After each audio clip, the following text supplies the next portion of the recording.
Welcome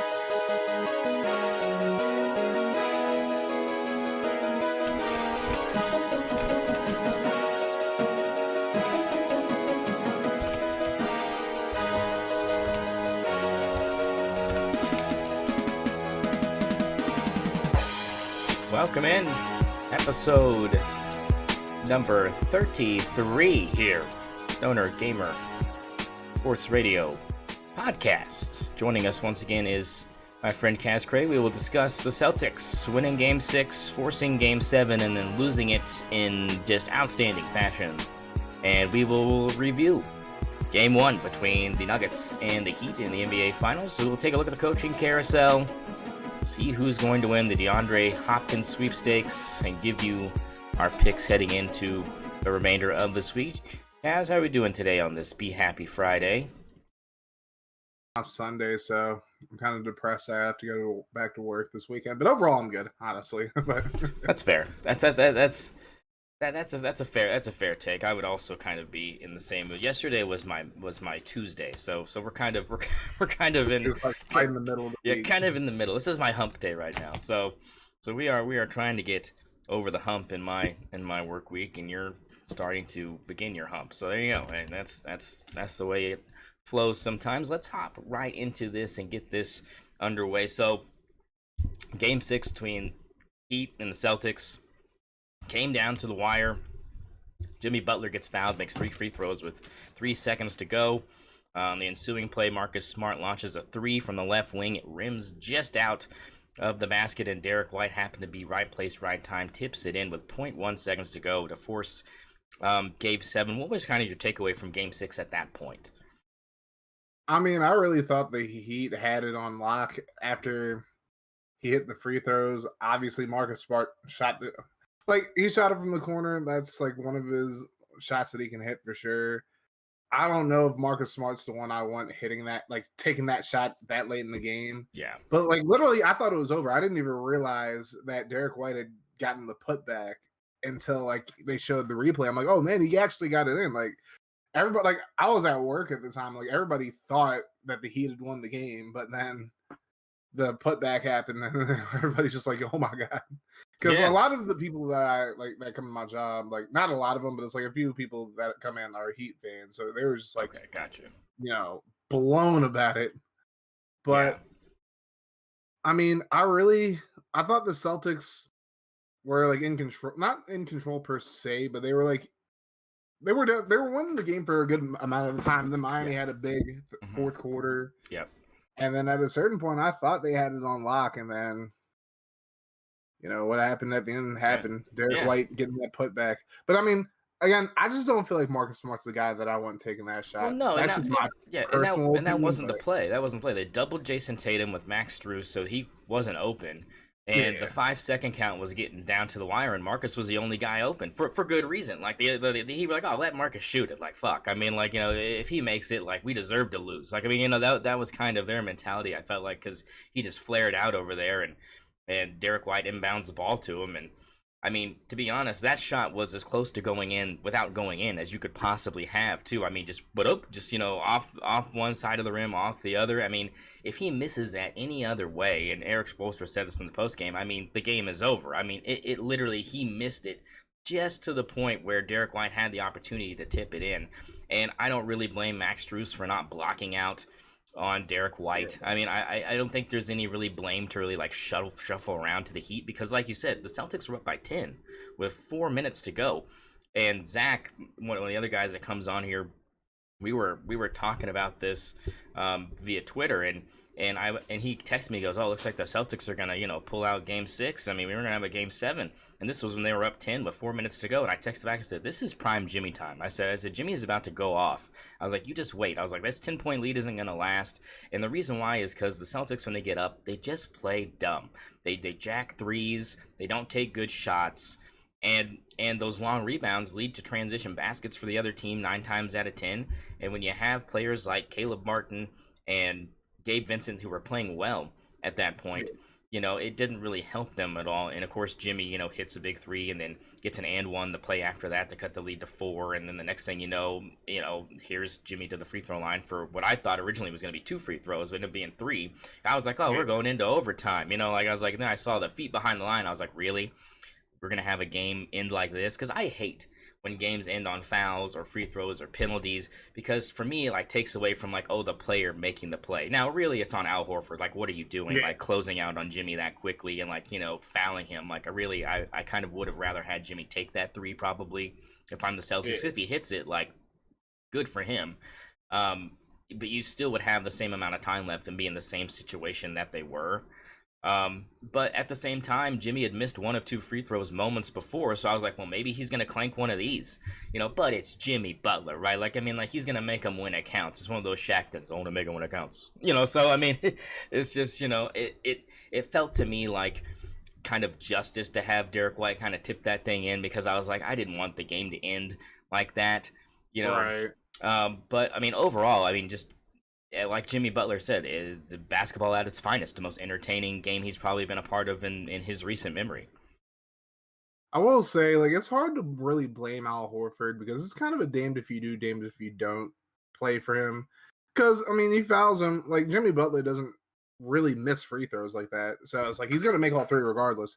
But if he doesn't close out on them, chances are Jimmy's going to hit that 3. That's a shot that Jimmy hits more times than not. Maybe not statistically, but yeah. I was gonna say not a good 3-point shooter in general, but crunch time, yeah. But that from when he's shooting from the corner, I feel like he does a better job of making those shots. But I'd have to see the statistics, but just from the eye test, yes. But I don't know, there's only so much you can do, but it's you got to give it to Jimmy because he scored 13 of the last 18 points. I want to say for the Heat, or no, 13 of the last 15. I'm sorry.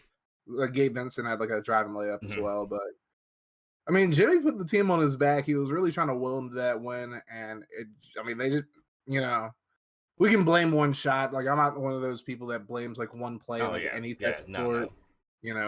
Obviously, if the Heat would have played better early on in the game, then maybe we're not in this situation. But it happens. It's basketball. It's gonna happen. But got to give him a lot of credit for coming back in that game. And obviously, we'll talk about Game 7 in just a sec. But obviously, it didn't end up costing the Heat at the end of the day. Yeah. So let's hop into that, right? So going into Game 7, right? Everyone's like, okay, home game for Boston, chance to make history.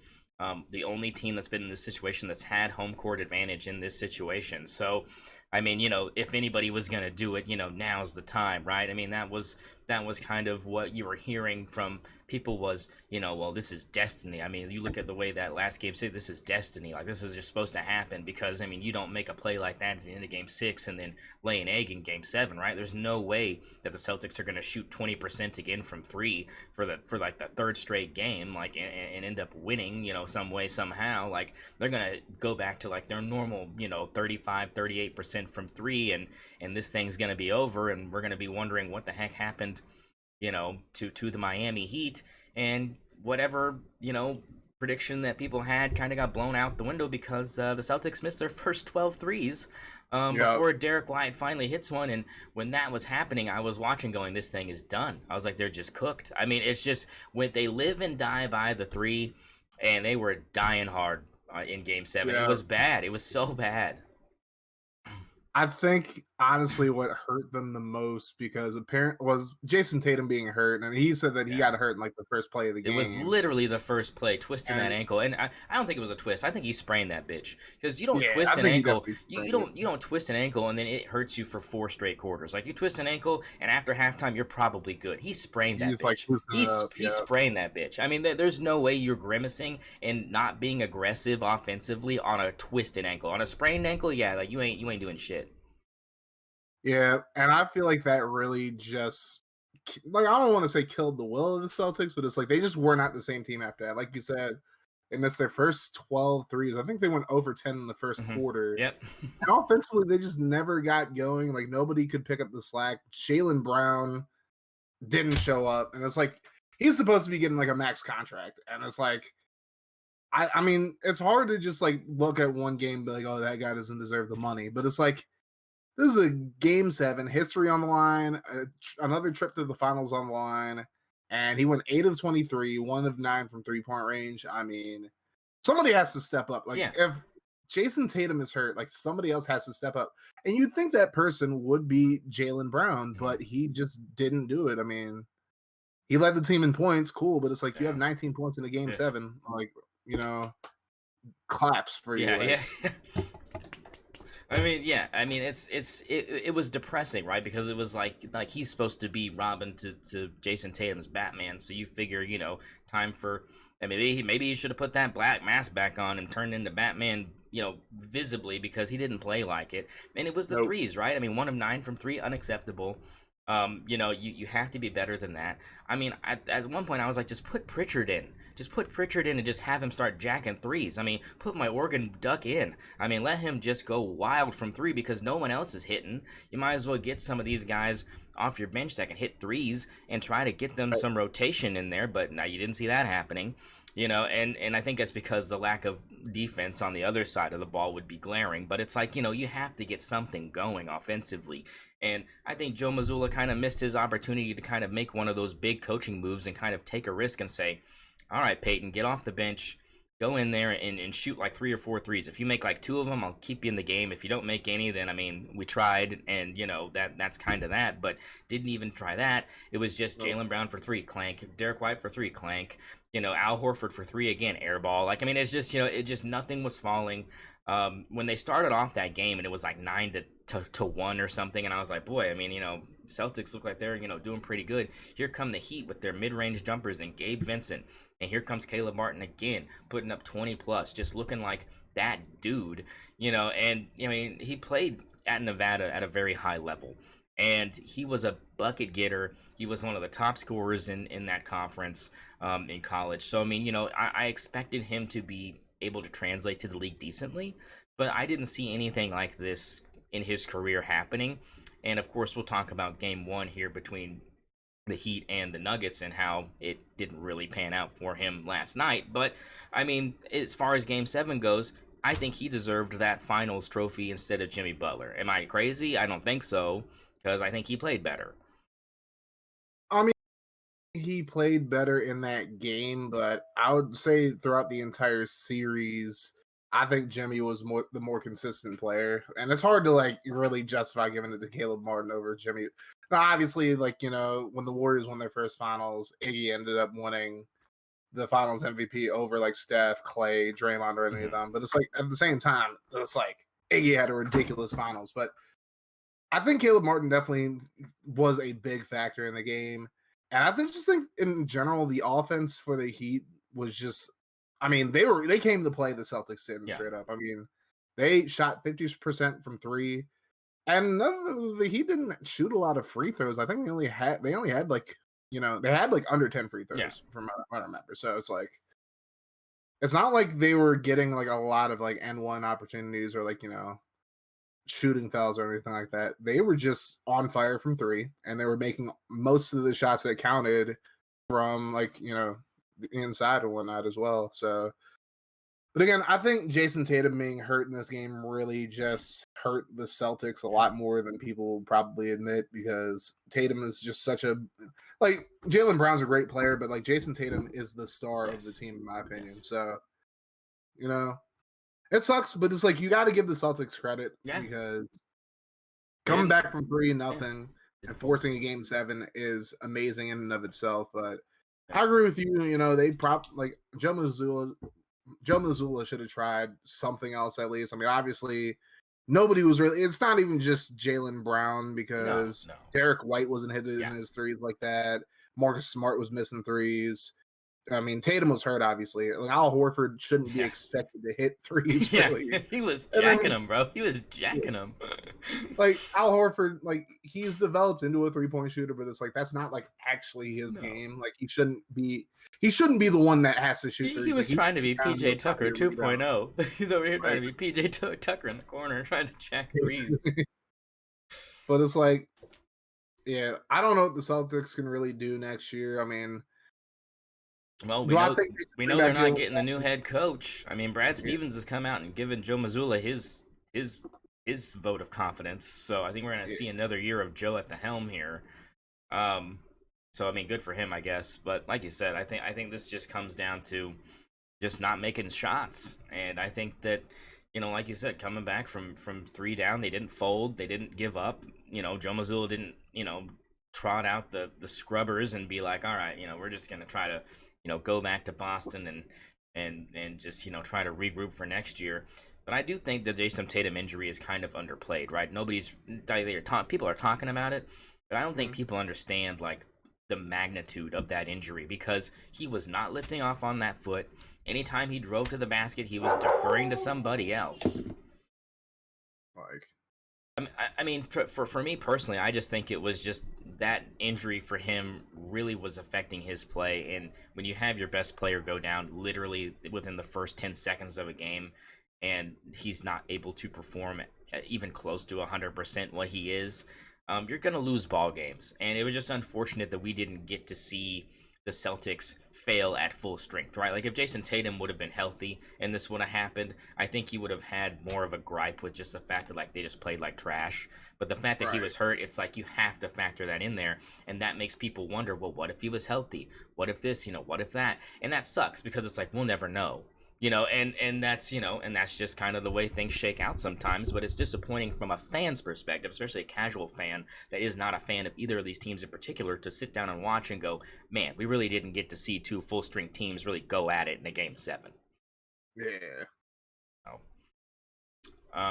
Let's let's move on. Obviously, the Heat win the Eastern Conference. Congratulations to the Miami Heat. They move on to play the Denver Nuggets in the NBA Finals. Game 1 was last night, and boy, did reality set in quickly for the Miami Heat up there in Denver, as the altitude might have gotten a little bit to the Heat, as they just didn't play well at all, Kaz, did they?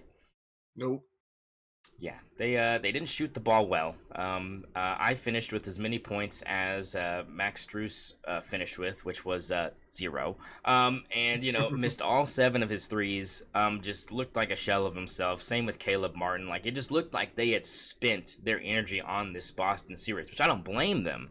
And I kind of expected that to kind of be the case coming into game 1, but I was like, how bad's that lag going to be? The lag was pretty bad. 7 points by Jimmy at halftime, not going to cut it for you. 11 in the game, or 16 in the game, or something like that total, not going to cut it for you. It's just, and I expected this to kind of be Denver's night, right? Because they had all this rest. They're coming up fresh. Nobody's really hurt, and they had a chance to study this Heat team for like 3 extra days and actually watch them play. And I think that really helped them as well. But what I didn't expect was Aaron Gordon popping off in that first quarter and just missing only 2 shots, and like he was just playing as if he was, Caleb Martin-esque for Denver last night. Aaron Gordon, like people sleep on Aaron Gordon because like he played for the Magic all those years, and really like the only other good player on that team while he was there was Nikola Vucevic. So he's with the superior Nikola obviously now with Jokic, but Aaron Gordon is a really good basketball player. Yes. Like I don't know if people actually understand that, but he is actually very like he's not just a dunk contest guy. Yeah, he got robbed, by the way. You go ahead. Mm-hmm. Yeah, absolutely got robbed. But I mean, I think the real star of this game was Jamal Murray. Like, obviously, Jokic had his triple double. I mean, that's kind of what Jokic does. But it's like, I don't think people were really expecting Jamal Murray to do the numbers that he did in this game. But it's like he had 26 points, 10 assists, 6 rebounds, shot 50% from the field. Could have done a little bit better from 3-point range, but they didn't really need him to Yeah, because but they were what just what those dominating him. what those numbers won't tell you, Kaz, is he had 24 points heading into the fourth quarter. He only had Yeah. 2 points in the fourth quarter. Well, I mean, he didn't really need to score at that point because I They feel like cut the lead to 10. They cut the lead to 10 with 4 minutes to go. So I was like, "Here's Jimmy again." Like I was just throwing that out there because it was like I yeah, did think he took his feet off the gas pedal though. Like I'll give you that. Like he did take his feet off the gas pedal like in that fourth quarter, but you know, I mean, but like you said, I feel like the altitude definitely played a role, and obviously the heat just being tired yeah, absolutely played a role as well. Like obviously they get 2 more days of rest. yeah, They rest today, tomorrow, and then mm-hmm, game 2 is going to be on Sunday. But yeah. I mean, the way it's looking right now, I don't know. Like I don't know that the Nuggets will sweep the Heat, No. but I could see this series ending in like 5 games. Like if this continues, I mean, Miami has to realize, okay, the honeymoon's over. It's great that you guys pulled out Game 7 against the Celtics, but it's like, now you're playing in the finals again. Yeah. This isn't your first rodeo in the finals. Like y'all were in the finals in the bubble as well, and it's like everybody was saying, "Oh, y'all only got there because you were in the bubble." Y'all proved a lot of people wrong, which is great. But now it's go time. Now it's like I don't know what Bam could really do defensively to stop Jokic. Obviously, Bam led the team in points at least, but I mean, he's got to find a way to at least slow him down. Like the team as a whole just has to find a way to slow down Jokic. Like I don't know if you got to put 2 people on him. Maybe you got to give Haywood Highsmith the minutes that he got last game and just try to dull him as much as possible. I mean, I don't know who you take out in that situation though. I mean, you can't really take out Vincent because that's your main 3-point shooter. Yeah. Obviously, Jimmy can't go out. And then Martin, even though Martin played like garbage, he did. He's still somebody that you need on the floor. So maybe just take out Strus and just have Highsmith and Bam just double Jokic. Yeah, I mean, they got to figure something out. Now, I was kind of impressed with the way Bam Adebayo played last night because he doesn't really put up points like that normally, and I was kind of surprised that he did. But this is kind of actually a pretty good game, a pretty good matchup for Bam because when he has kind of a mid-range game that people don't really talk about a lot, like from the free throw line kind of extended, he can hit those shots. And I think that was kind of the thing last night was you weren't seeing him trying to like back in Jokic. Like I mean, like he's not stupid, and Jokic as well is not a rim protector. He does not want to foul because he gets in foul trouble really quickly, and we saw that during the regular season. A lot of games where he had 4 fouls heading into the fourth. And so he's not going to really prevent you from going to the basket and getting layups because he knows that he's got guys around him like Michael Porter Jr. and Jamal Murray that can knock down threes. He knows that he can trade 2s for 3s if the team is playing well. So he's not going to take that risk to come over there and try to help D and try to block your shot because he's I don't know what it is about European players that come over there, but they feel like they're a lot smarter when it comes to like defensive risks, right? Like they're like, oh, do I block this shot? Do I contest this shot? Do I help slide over late here? To try to prevent something from happening. They usually just let it happen, and you're like, why the hell did he not help? But it's like they don't want to foul. Oh, that pisses me off when Porzingis plays. I mean, I've had to experience that with Porzingis, and even when I wasn't like a big Wizards fan, Gortat to a certain extent as well. So I definitely see it with like the European players, but I mean, just like as a whole, like Jokic isn't exactly like a world beater defensively, anyways. Yeah. But it's like Bam was playing really smart. And it's like he's not gonna get out, like you said, he's not gonna get out there and try to like contest anything that Bam does. Like mid-range wise, so Bam played a good game, and I think this is just this. Like a lot of people thought it was a mismatch because Bam wouldn't be able to stop Jokic, and that could be true, but I think that goes both ways because Jokic as a whole isn't a great defender. I mean, with everything he's so great at a lot of things offensively, obviously, but defensively, I wouldn't say he's a liability per se, but he's not a great he's not a good defender. Yeah. Like he's about above average, like at very best above average. Yeah, at very best. Yeah, I mean, like if there was like a third team, like all NBA like defensive team, like he might sneak in there. But like you said, people don't look at Jokic and go, "Oh, defensive prowess." Like he's not Dwight Howard, he's not Amari Stoudemire. Like he's not one of these guys where he's kind of good on both ends of the floor.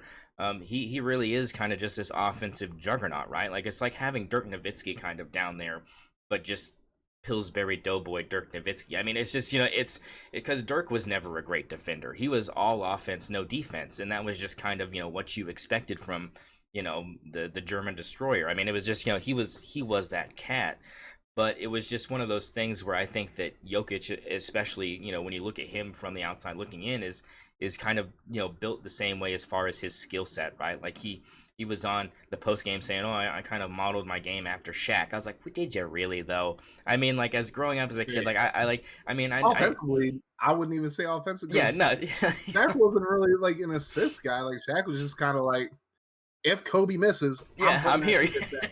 Bucket, like that's Shaq's game. Like, and Jokic does that to a certain extent. Like if Jamal Murray misses a shot, like he'll usually like grab it and then put it back in. How many offensive boards did he have last night? I don't have that in front of me. Do you have that? I think let me pull it up. He actually didn't have. Oh no, yeah, he didn't have any actually. That's what I'm saying. Like Yeah, the over-under for him last night was 3 offensive boards, and I thought because of the undersized, Bam Adebayo, I thought if they start missing shots, like, he's gonna grab so many offensive rebounds, and he grabbed Bam none. actually had 4 of them. That's crazy. Yeah, count me wrong on that one. So I mean, I was kind of surprised, but you're right. I think that's kind of the only thing he really takes away from Shaq is if you miss this, I might be able to put this back in. But I thought that was funny how he said that last night after that game. I was like, I don't think that could be further from the truth. But since he's standing right in front of you, I get why you said it. Exactly. And I think Shaq already knew it too. He kind of chuckles at, oh, the things, man. He knew he was like, you're just saying that shit, like there ain't nothing, like Shaq shot like 3 threes in his career and went like 1 for 3 or something. Something like that. Yeah, I mean, I think it's fun to look at this series because, like you said, I mean, it could go 5, but I think because of the fact that Caleb Martin and Max Strus didn't hit anything really, I think that obviously you're not going to have that happen 4 games in a row. So I think with their addition of production that they have been consistently doing lately, I think that you could see this thing go 6. I could see Miami winning both games down there in South Florida. I could see it happening because A, role players normally play better at home, and B, you're just not going to have that poor performance most likely from these guys consistently for 4 straight games. I definitely think they'll play better. I don't know if they'll beat Denver in game 2, but I think they'll play better in game 2 for sure. Oh yeah, I think game 2 is probably going to come down to like the wire. Yeah.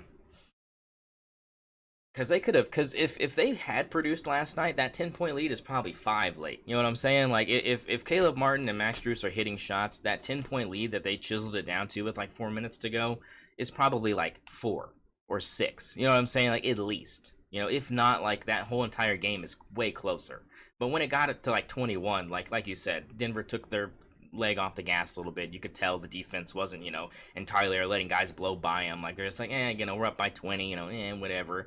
And then, of course, in the end, when it got to 10, what happened? A 4-0 run from the Nuggets. Back-to-back layups, a mid-range jumper from, I believe it was Michael Porter Jr., maybe late, hit a jumper that put them up by 14 again, and then it was just over at that point. Yeah. It might have been KCP if I remember correctly. Okay, but yeah, maybe it was him. I can't remember vividly in my mind who it was, but I just remember them making that shot. Kyle Lowry played well though. I was kind of surprised to see Kyle Lowry kind of put up some good numbers. Yeah. What did he have? He had double digits, right? Yeah, I think he had 10, possibly. 10, it was like 10 or 11. I don't remember. Okay, yeah, something like that. I mean, but that's more than you normally expect from 37-year-old Kyle Lowry. Right. So I mean, and something's got to give when your other players just aren't hitting. So I'm excited for game 2. I think I'm with you. I think Denver probably wins, but I think it's going to be a lot closer. I think game 2 is going to be one of those where we're sitting there with 2 minutes to go, saying, well, the Nuggets could pull this out, and I think they'll hit probably back-to-back threes or something. They'll probably pull away in the end. But I mean, I think that it's going to be a lot closer, and I think in general, people will be surprised how entertaining this series will be. Because I think a lot of people are shitting on the series. I think it's going to be a lot more entertaining than people are believing it is right now. Fact. So let's get into the coaching carousel, right? Tons of news. Before we even got on here, you were telling me about Frank Vogel heading down there to Phoenix. So let's talk about all that. So last time we talked, we were talking about who we would like to see go where. There was rumors about Adrian Griffin in the Bucks maybe coming to a deal. That ended up happening literally like right after we got off. Like literally not even 12 hours later, boom, the Bucks hire Adrian Griffin as their head coach. We had talked about the fact that Pistons had offered Monty Williams a deal, and he rejected it. I guess I came back to him and offered him more money, and so he said yes. So Monty Williams goes from Phoenix to Detroit. Nick Nurse gets hired by the 76ers. And now the only thing we're really looking at right now as far as coaching vacancy goes is, I mean, at first we thought maybe a possible Boston vacancy, but with Brad Stevens saying that Joe Mazzulla probably isn't going anywhere, he's probably staying put. Where do you see any shakeups happening, or what do you think of the landing spots from these guys? So I thought the Adrian Griffin hiring was interesting because I had a feeling that Nick Nurse might be in the mix for the Bucks, and like a few other people were in the mix for the Bucks. I had said Kenny Atkinson, who's all I thought was going to go there, but Honestly, I think Griffin was a solid hire for them. I mean, he's been an assistant coach for a long time now, and now, I mean, we're gonna have to see what he really does. I mean, obviously, they don't have a lot of talent in Toronto. Obviously, they had Spicy P, Fred VanVleet, and whatnot. But it's like now you're going to a much better Raptors team. You're actually the head guy now, so it'll be interesting to see what he does. I mean, he did start coaching with Milwaukee back in '08, so there Got is like connections. some kind of Yeah. rapport there. So that's going to be interesting. I was pretty shocked by the Nick Nurse hiring by the Sixers, not because I think Nick Nurse doesn't deserve like a job. Like I think he definitely deserved to get a job somewhere. I swore up and down it was going to be Mike Budenholzer, but I guess Nurse might actually be a better fit for them. I don't know. Like I think Embiid is definitely an upgrade from what he's had like at the like as far as like bigs go, like from Spicy P, Yeah.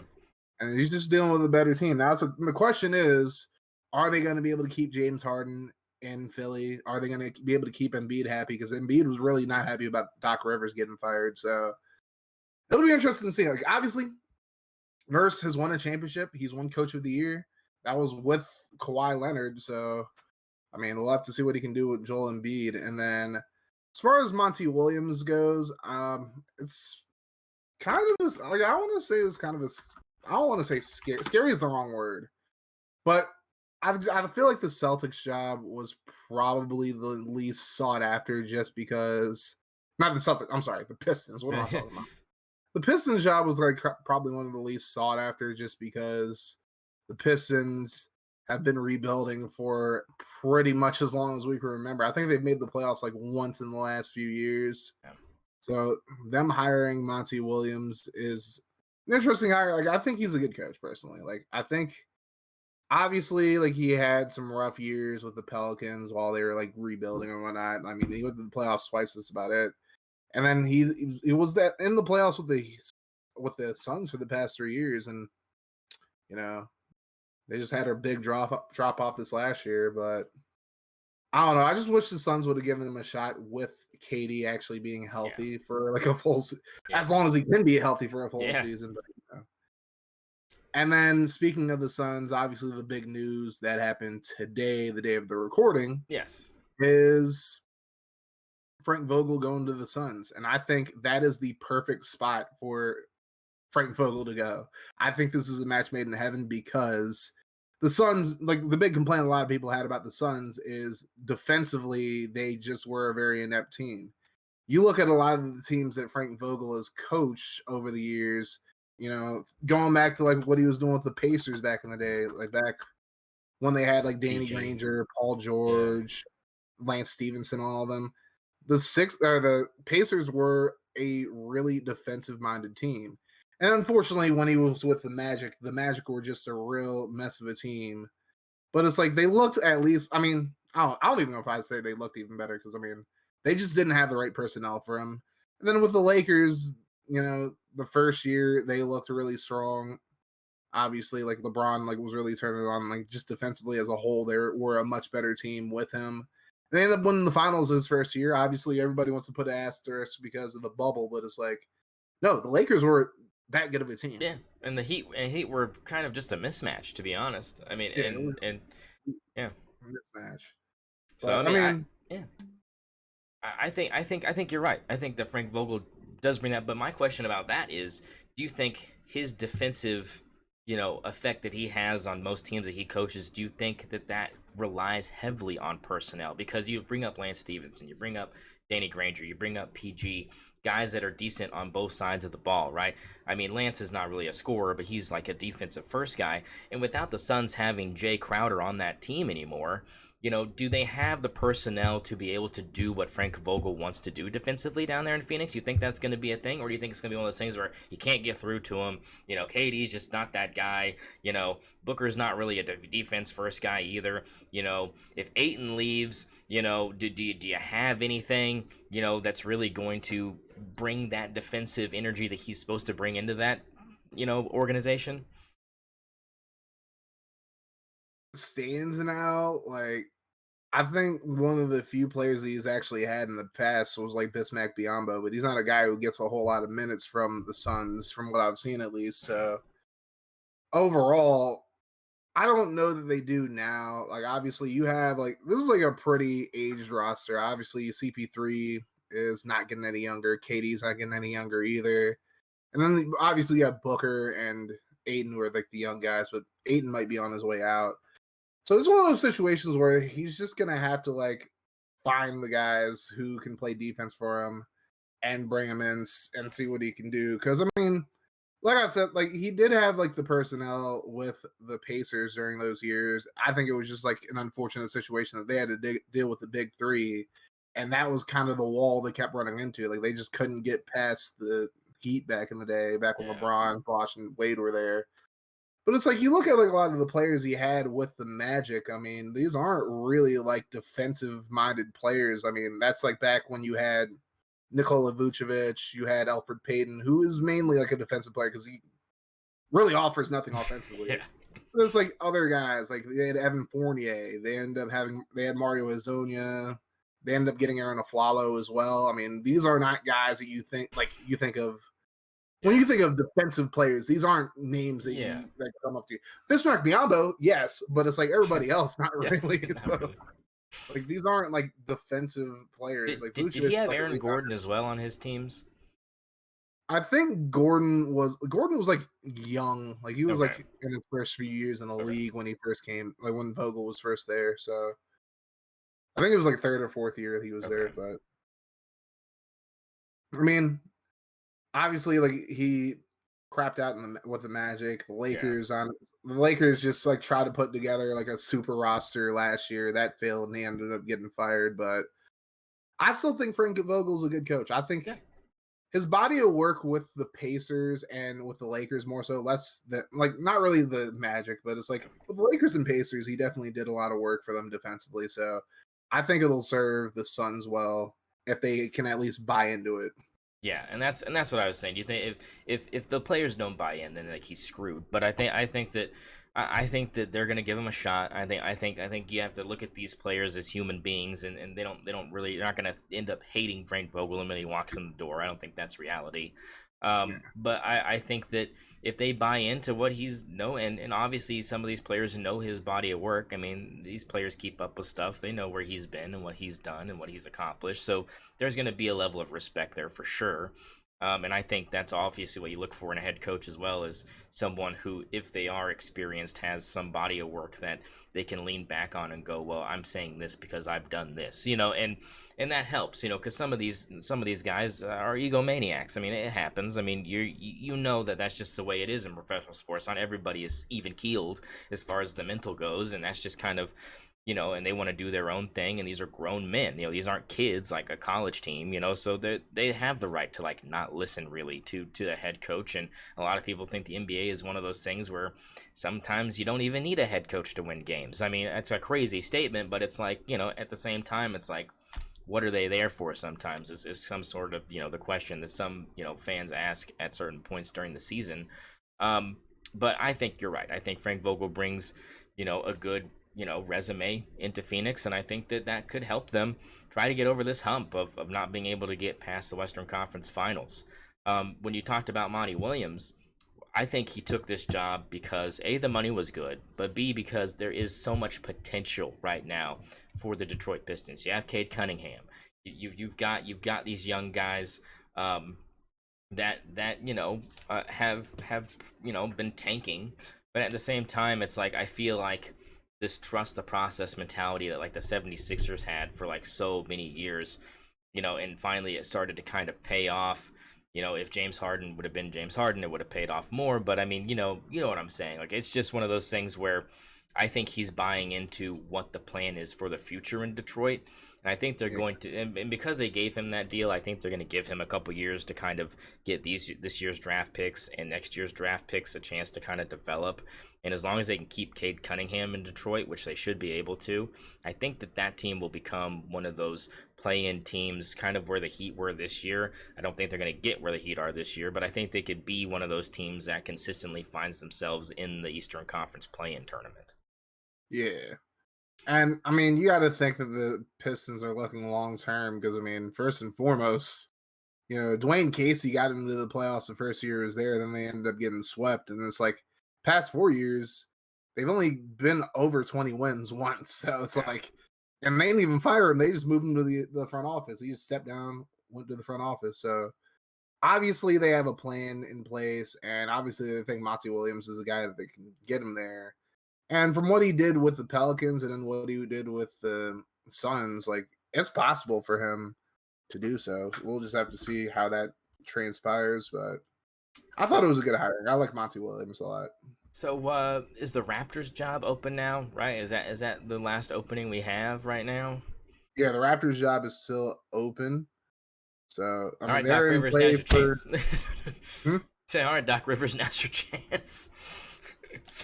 I mean, there's not a lot of competition left. I mean, really, I would say it's mainly between Kenny Atkinson and Steve Nash. I mean, I will say if Becky Hammond does want to leave the Aces and come to the Raptors, I think she'd be a good hire as well.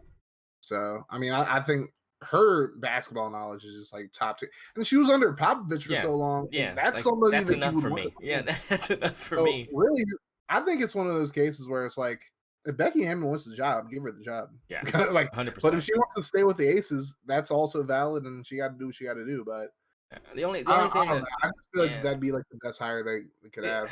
The only thing that worries me about that is just the social backlash. Like, I think it would be a good hire, but it's like, if the Raptors don't make the playoffs, it's because they're run by a woman. Like, I just don't want to hear it. Like, I mean, it's just like, if Nick Nurse can't get him there, I mean, like, you're really gonna put the blame on Becky Hammond because she's a fucking woman. Like, I just feel like I don't want to hear it. But the thing is like, I feel the same way you do. I feel like if you have the experience she has under Greg Popovich, you have multiple WNBA titles, in if not currently in your future, I think that's enough for me to say give the girl a shot. I mean, give her the keys somewhere. I mean, I think we need to start this transition of thinking that only men can do these things, especially when it comes to NBA coaching in particular, because a lot of these guys didn't even play college ball. A lot of these coaches don't really have the play experience that Becky Hammond has. I mean, she was an all-star. I mean, this girl kicked ass. I mean, she'd cross me up any day. Like, I ain't gonna lie. Right. I mean, if we're not going to give their keys over to someone who has a better resume and more experience playing at a high level than some of these other guys that have been places forever, I think that we're just making this into something that it just should never be, which is just this boys club type bullshit. I mean, I'm gonna name some coaches right now who are who are women's college basketball coaches, but they honestly could outcoach a lot of these men. Pat Summitt, Dead. Tara Vanderveer, Barbara Stevens, C. Vivian Stringer, Sylvia Hatchell. Even you want to go current, Dawn Staley. I mean, there are so many women, like coaches who are women, who are doing a better job with their programs than a lot of men are doing. Like, so it's like, I think it's already been disproved that women can't coach or whatever. I mean, especially Pat Summitt, God rest her soul. Yeah. Like, I mean, she was Tennessee sports for a very like. You can talk about Philip Fulmer all you want, but like she really was. Like when you talk to like somebody who knows sports about like Tennessee Volunteers sports, the first name that usually comes up, if it's not Peyton Manning, it's Pat Summitt. So it's like Pat Summitt was an amazing coach. I mean, Dawn Staley's doing a great job. Like I said, Vivian Stringer was great for as long as she was coaching. I mean, and even Gino Auriemma, I know he's a guy, but I mean, like, and I know he was very comfortable where he was at UConn, but I mean, another guy that I feel like could have made that jump whenever he wanted to, it just didn't want to, because why would you leave somewhere where you're a juggernaut? Like the men, like wasn't he? I know, like Coach K was like coaching like the men's national team for a long time, but wasn't Gino like an assistant coach on that team, anyways, or like, or well, he might have been the women's national team coach. No, he was the women's national team coach. That makes sense. He helped out with the men from time to time, though. But I mean, either way, like, I mean, if when we get to the point where we finally get our first female head coach in the NBA, it's probably gonna be Becky Hammond. Yeah, should be. Unless like Dawn Staley just says fuck it. I've already proven everything I can at South Carolina. Yeah. I'm coming to the NBA, like or something Yeah. like that. But Yeah. I think it's gonna be Becky Hammon. I mean, again, she worked for Pop, Yeah. and Pop is like, Pop is gonna coach till he's 96 now that he has best Victor coaches, Wembanyama. right? I mean, he was like, I'm gonna hang it up, and they're like, you got the #1 pick and one of the best prospects in the last 20 years. He's like, I guess I'm not hanging it up. So, I mean, like it's Like, just, he's like, every time I think about quitting, first it was Tim Duncan. I was like, but yeah, I mean, I think you're right. I think it should be someone like Becky Hammon. I mean, she deserves it, man. I mean, like if anybody else had been under Greg Popovich for the amount of time that she had been, and they did not get an opportunity at like a head coaching job or at least an interview or something, like you're insane, right? Like, so it's like, what's the difference here? And if it's really just genitalia, it's just fucked. Like it's just fucked. Like it's just, yeah. I mean, so we'll hire her because she's a great coach. Yeah. Don't hire her because y'all are trying to prove. That's like my thing with it. Like, as far as I'm concerned, if y'all gonna hire Becky Hammon, don't do it to prove a social point. Do it because she's a great coach. Exactly. Because she is a great coach. Yeah. Like, that's just how I feel. And I mean, that's what we were talking about last week as far as like the Rooney Rule and whatnot goes. Yeah. Don't hire somebody because of who they are or what they look like or whatever. Hire them because they are good at their fucking job. Exactly. That's like how I see it. But. Yeah. So and as you said, that's kind of like the last vacancy kind of available. As at this point, obviously more things could happen as the summer goes on, but as of right now, that's kind of the only thing wide open. I know there's still rumors around Joe Mazzulla possibly being out, even though Brad Stevens is like, I don't think so. And but we've heard that before, and people still get canned. I mean, it happens all the time. You save face for the press, and then behind closed doors, you're like, clip him. And I mean, same thing with LA, right? I mean, Ty Lue, I think he wants to be there, but people have put him as someone who's interested in other coaching jobs as well. I mean, so if he ends up going somewhere, like if he ends up going to Toronto, for instance, I mean, LA opens up. I mean, not that would probably happen over Steve Nash or Atkinson, like you said, because of the Canadian roots and stuff. But I mean, I think that, if those teams shuffle people around, I wouldn't be surprised if one of those vacancies can get jumped up by a Doc Rivers or a Mike Budenholzer. But I think both of those guys will probably find themselves in some capacity, either coaching, and I would like to see Doc Rivers as an analyst, to be honest, on TV, because I think he'd be okay. Yeah. And I think he's done enough where I wouldn't be surprised if he took some time off like Mark Jackson did. I know Mark Jackson kind of wanted to jump back in the fray here in this offseason, but I don't know if that's going to happen for him. So, I mean, I don't know. It's just interesting to see these coaches that have been around for most of our lives that have been, on the bench to some capacity, not being on a bench anymore, and it kind of makes me feel old. But, I mean, it's just sometimes you just time, Exactly. So, but let's get into this. I know you're excited to talk about this. Deandre Hopkins still out there, wandering around. People are saying he can't run. Some people are saying don't take the bait. What are your thoughts on DeAndre Hopkins, and who should win the DeAndre Hopkins sweepstakes here in the offseason? If I'm being biased and unrealistic, I say the Titans should go sign him, but they don't have the money for that. And it's like people are saying, like, well, if they trade Ryan Tannehill, like, then we can get D-Hop. Well, if we trade Tannehill, there's literally no point in getting D-Hop because, I know we're not supposed to be talking about the Titans, but I'm just saying, if we trade Ryan Tannehill to sign DeAndre Hopkins, like, that's just like, it's redundant. It's redundant. So you don't think Malik Willis is any good? It's not that I don't think Willis is good. It's just, I don't think he's ready. I don't think Will Levis is ready either. So it's like, even though I've said in the past that, like, I'd be open to Tannehill getting traded, if the team is contending, and this is a Mike Vrabel coached team, so it's like they're always going to be content, like at least trying to contend. There's no point in trading him. Like, there's no point in releasing or trading Ryan Tannehill. Just keep him for this year. If he doesn't perform this year, then either we could stick with Willis, stick with Levis, or draft Jordan Travis. I'm just saying, I mean, I'm just saying, or like even Quinn Ewers. We're probably not going to get Caleb Williams, but it's like Quinn Ewers, Jordan Travis, Drake May. Like, we'll have a shot at those guys. Cam Rising. Cam Rising as well. I mean, you've got this next. I mean, Spencer Rattler. I mean, he I don't doesn't know how I really, feel you about know. I mean, Rattler. hey, he's out there. He's gonna I be don't out there. know He's gonna how be I feel about. available. I mean, literally, I know Oklahoma fans who don't like Bo him. I Nix. mean, Deez is like the only Deez Diabetes is like the only South Carolina fan I know, and he is not a big Rattler fan. Yeah. So I mean, from what like he's told me at least, but Yeah.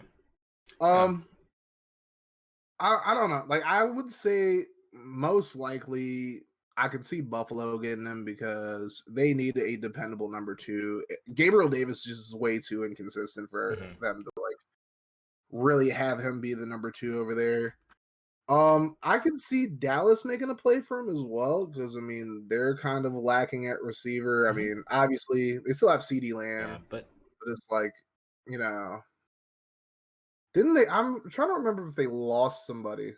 well, I mean, they lost Amari Cooper the year before. I know Yeah, that. That was Tyler a Coop was. um. Is Gallup still there? I have He to look. is. Yeah, I think he's still there. Well, I just don't think Gallup is like a good number two option. No. That's just like my personal opinion. Yeah, I And so agree. it's like I would say at least like do your due diligence. Well, they did just sign Brandon Cooks, so it's like Yeah, that I helps. would say I guess like if they really wanted to give him a shot at number three and like get rid of Gallup, that would be the move. But Buffalo absolutely needs another receiver outside of Stephon Diggs because Gabe Davis ain't hit. Khalil Shakur ain't it. Like you got to get another guy in there. Yeah. I mean, I pray to God this doesn't happen, but Kansas City is also Ugh. another place Oh, that I don't need it. I don't need it. he just lost. What's his name, Mr. Corvette himself. Oh His God. name is just escaping me right now. But they just lost Corvette. I mean, their top receiver right now is MVS. It's like it's Marquez Valdes-Scantling, and then you have Kadarius Toney and Sky Moore. I mean, they kind of have to justify the high pick for Sky Moore, but Kadarius Toney is more of like a gadget guy, more of the kick returner on the team. Like he's like their Tyreek Hill replacement, but he's not as good. So KC is a team I could see him going to. A real dark horse here would be Atlanta because they're pretty lacking at receiver, and they would need some help from they need some help for Drake London and Desmond Ridder, obviously. Like I like Matt Collins. I think Matt Collins is a solid receiver, but he's not a number two. I don't know how much left Scotty Miller honestly has like in the tank, so that's a big question mark for me. I mean, if you really want to piss off Aaron Rodgers, send him to Green Bay. Hey, Green Bay can sign him. Yeah, that's a thought. I mean, I'd love my Patriots to get him because I know Mac Jones needs help. We ain't got no receivers up there at all. So I mean, obviously we have like the cap space to bring somebody in like a Hopkins, but I just don't know if Mac Jones is really the answer to someone you want to be throwing to him. Even though he's shown flashes of being decent, I think the lack of weapons to his disposal has proven Mac Jones to be less effective. Because when he was at Alabama, it's like you got all these fucking weapons. You go to New England, they ain't got shit. And I think that was kind of what happened. The first year was like, okay, Mac Jones is good, he's decent. If they just give him some weapons, they'll be okay. Didn't get him any weapons, and you saw what happened last year. Just bad. It was just bad. It was just bad. And I mean, and I think that would be a reasonable pickup for them. I feel like it would be one of those things that they've gone into the older kind of veteran pool to bring some of these prolific number one guys in, and they end up producing pretty decent. But it's just that's more of me worried about Mac Jones throwing the ball to him than him actually being part of that receiving core, because they need fucking anybody. I mean, I'll fucking take Kadarius Toney right now. I mean, I don't give a shit. Like, I mean, it's just they need somebody. Obviously, Deshaun Watson comes out and says he would love to have him up there in Cleveland. I mean, him and Amari Cooper and OBJ. Is he still up there? Nah. So they got Cooper. They have Elijah Moore, who they traded for like with the Jets, and they have Donovan Peoples-Jones as their top three. Okay. They could use him. Yeah. Coop, like being on the same team would be a good mix. And obviously, he has experience with that piece of garbage, Deshaun Watson. Yeah. I think but that's even in that breath. I mean, if he wanted to go back to the Texans, I think that'd be a good pickup for them. I mean, they kind of have a lot of questions at receiver right now. They have Robert Woods, who played for the Titans last year. He wasn't very good, but couldn't really stay healthy. But it's like a lot of people are saying, well, this was going to be like a lot of people criticize us cutting him because they're like, well, everybody expected Woods to have an off season because he got hurt in the middle of the year. The Ravens won the Super Bowl, so this was going to be his bounce back year, and it still could be. And obviously, they're just getting John Mechie back, who like was dealing with cancer, so he's back. But there's still a lot of questions there. But it's like if you want to get another weapon for C.J. Stroud, D-Hop, bringing back D-Hop would be a good move. And then I'm trying to think of other teams. Another interesting team to think about would be Detroit. Oh yeah. You think about it, Jameson Williams is going to be out for half the year because of his suspension. Yeah. And it's like you don't really have a lot behind him outside of Marvin Jones Jr. You have Amon-Ra St. Brown as the number one. Yeah. You bring in D-Hop, then you don't have to worry about guys like Josh Reynolds and Khalif Raymond, who I have experienced like playing on their team.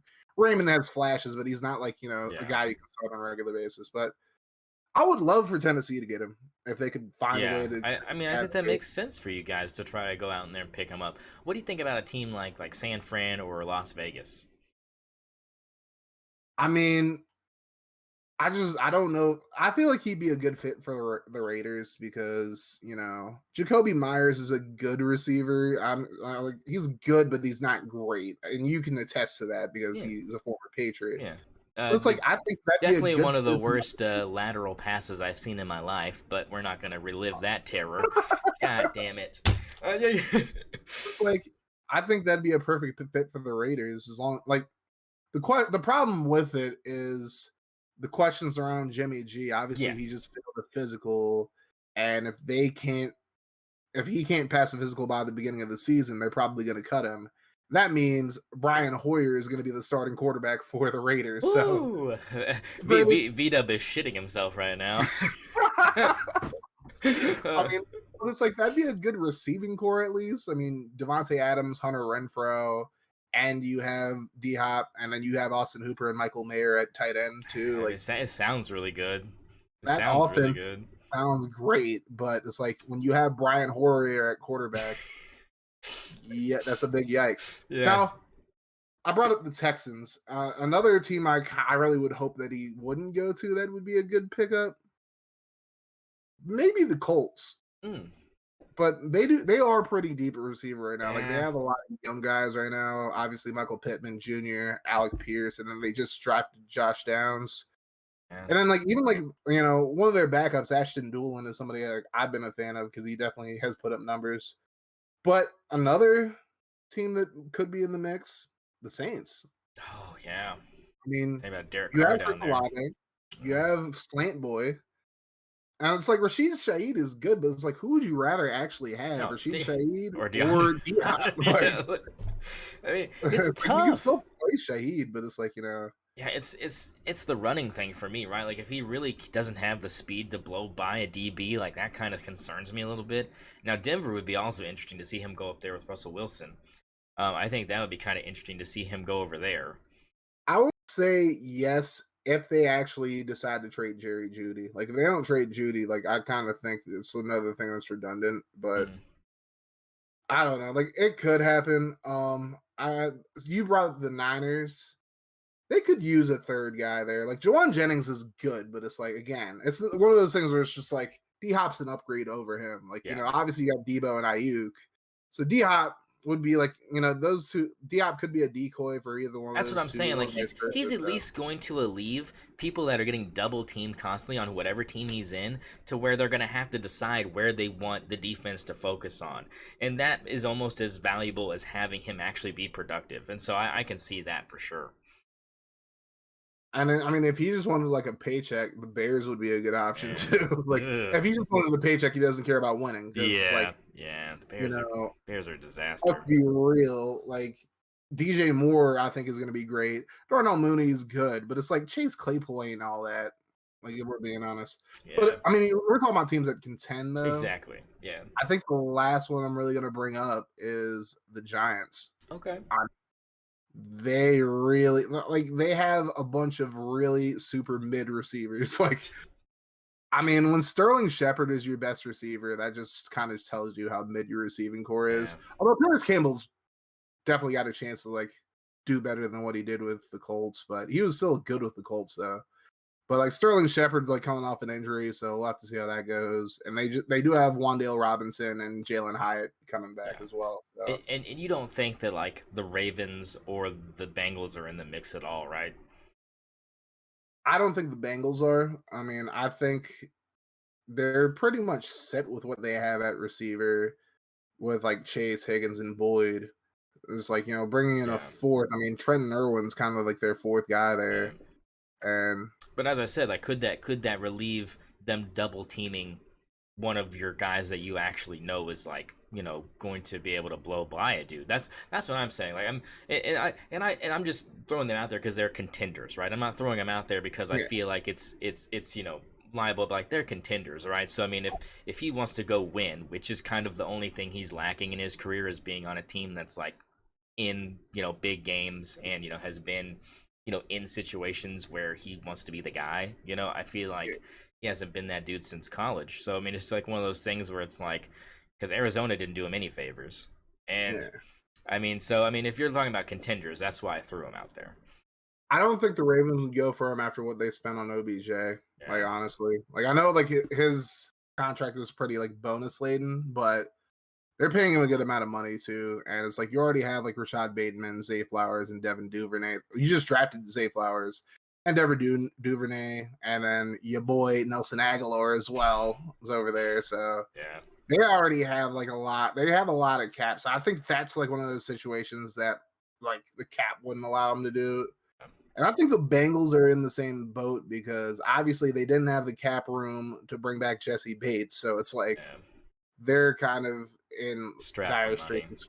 Yeah, they're pretty strapped for money. And that's my thing with Tennessee. It's like I would love for them to go sign him, but it's just like, you have so much money tied in with like Tannehill, Henry. You just gave Jeffrey Simmons a big contract. Kevin Byard's still making big money. And you're still dealing with like contracts that you had to like cut loose on that. So I mean, we'll have to see though. Another two teams I'll bring up because they were playoff teams: Jacksonville and the Chargers. I mean, those are the other two I was thinking of. For two reasons, I don't see either of those working. For Jacksonville, I think they're just stacked at receiver right now with like Kirk, Ridley, and Jones. Like, it's another situation where they have so much money tied to receiver right now. I don't think they'd be able to afford what like he'd want. And then for the Chargers, it's another situation where it's like, if you're gonna sign D-Hop, you probably got to find a way to get rid of Keenan Allen because I think they're another situation that they have a lot. They have a lot of money tied to receiver with Allen and Mike Williams, and you have some young guys like Quentin Johnson who you just drafted, Joshua Palmer and Jalen Guyton who are contributors as well. So I think I think the Jags have too much money tied to receiver, and I think the Chargers are just too stacked at receiver to really be able to justify spending however much D-Hop would want for them. Yeah, I mean, we'll see. Yeah, I think this is one of the most interesting offseason topics so far for the NFL is just where he might go. I mean, I know he's not like, pristine Deandre Hopkins, but he's still serviceable, and I think that people are kind of underestimating the value he could bring to an organization no matter where he ends up when the season starts. Well, it's that time, Kaz. Time to get into the picks.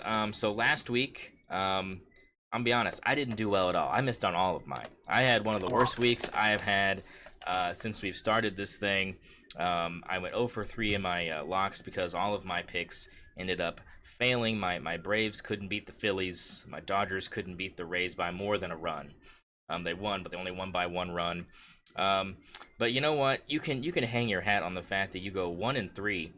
As what really screwed us was really the Celtics Heat Game 6. Really, that was what kind of got most of our stuff trending on the downward spiral. We had the Celtics -3. Obviously, they win by 1 with the Derek White putback.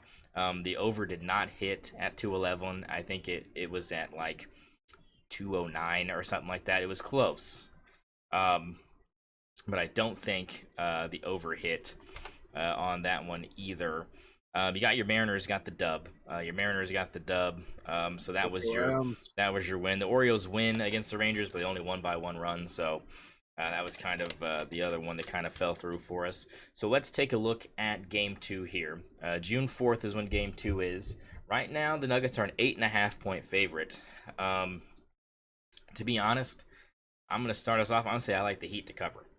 I'm going to pick the Heat to cover as well. I think that because of the lack of production from Caleb Martin and Max Strus, it's not going to happen again. I'm sorry, it's just not going to happen again. I just think that you have these 2 days in Denver. You can get up shots. You have time to do all these things while the altitude is still in your current, vicinity here. I think that's going to be a big thing. So I'm taking the Heat plus 8.5, and you are going to do the same. I expect here. Yep. So you actually ended up. I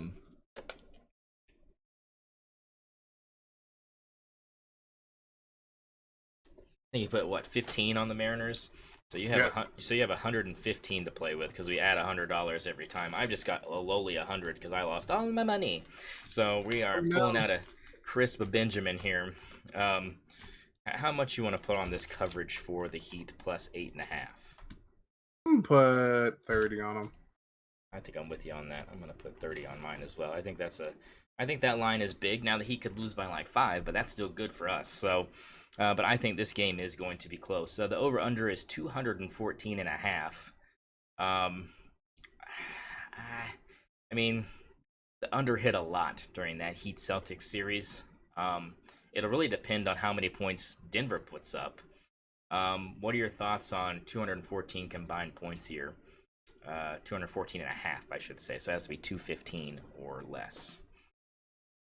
Go under. Yeah. I'm going to go under. I think both teams are going to play a lot better defensively than they did in the previous game. So I'm going to go under. Hey, you know what? I can't dispute that. So I'm going to also go with the under 214.5. And that kind of does it, I think, for the NBA Finals as far as like things you can bet on that makes sense. I mean, right now there's tons of prop bets for like Finals MVP already out there and stuff, but I mean that's kind of irrelevant at this point, 1 game in.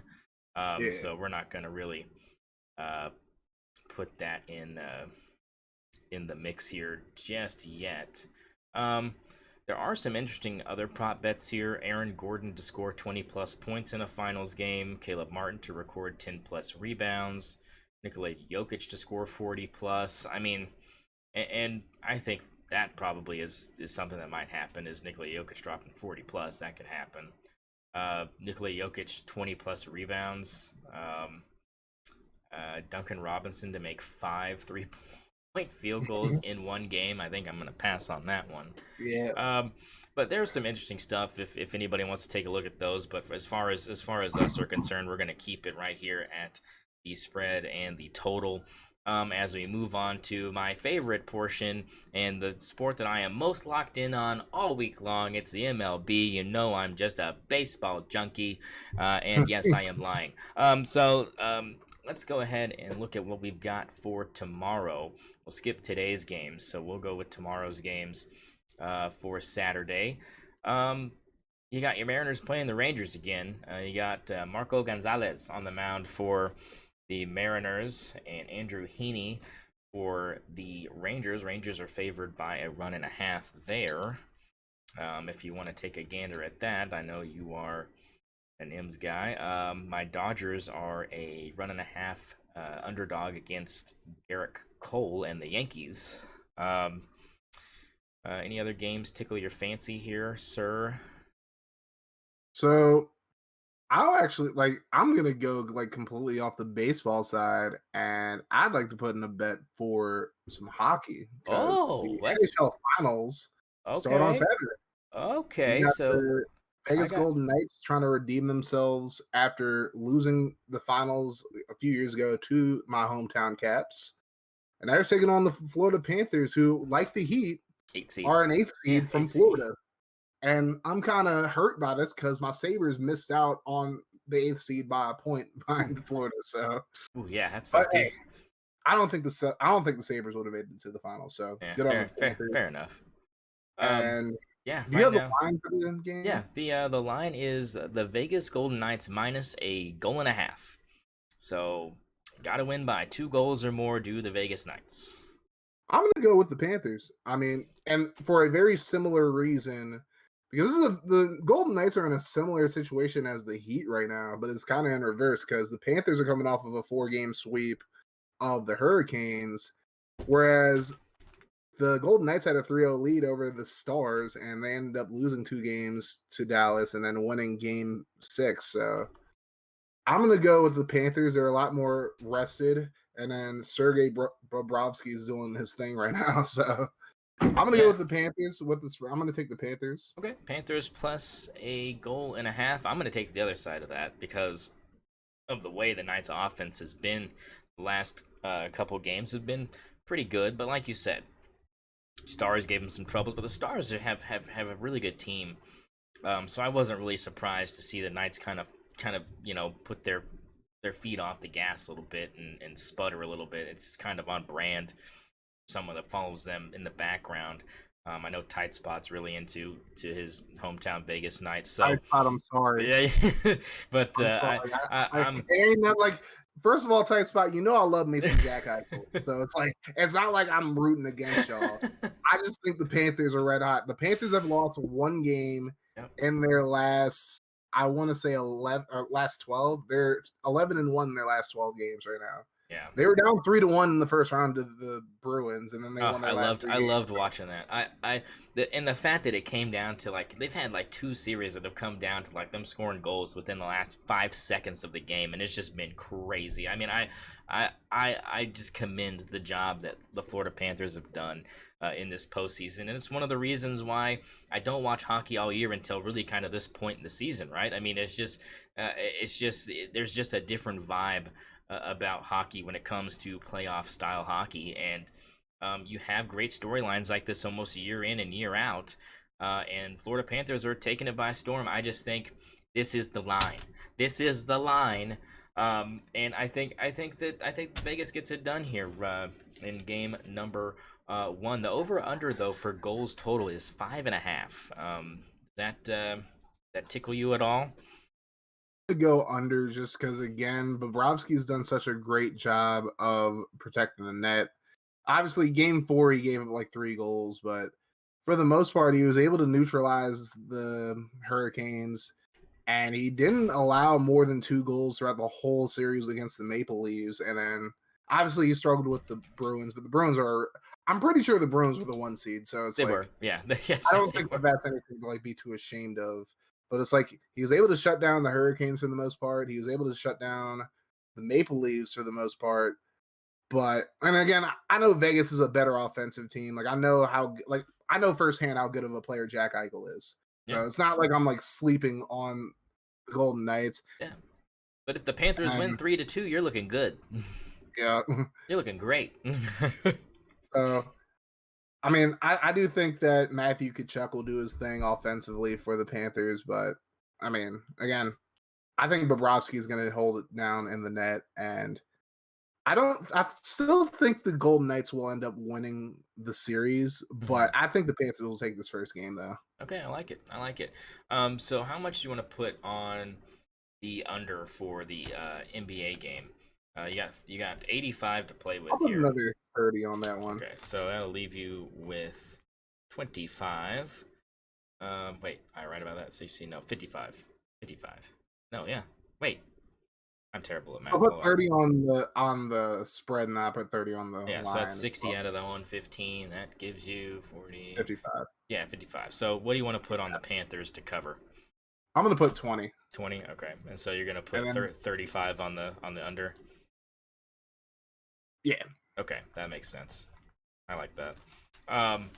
As far as I go, I got 70 to play with. We're gonna go ahead and just put 20 on the under for the NBA game, and we will go ahead and we will put 25 apiece on my hockey picks. If you are following along for locks of the week, which 3 out of these 4 do you want to lock down and say I feel confident about these three more than the last one? I'm gonna lock both NBA picks, and Okay. I'm gonna lock. I think I'm gonna lock the spread for the hockey game. Okay, so the +1.5 for the total. The +1.5. Okay, +1.5. All right, so Panthers, Heat, and the under 214.5.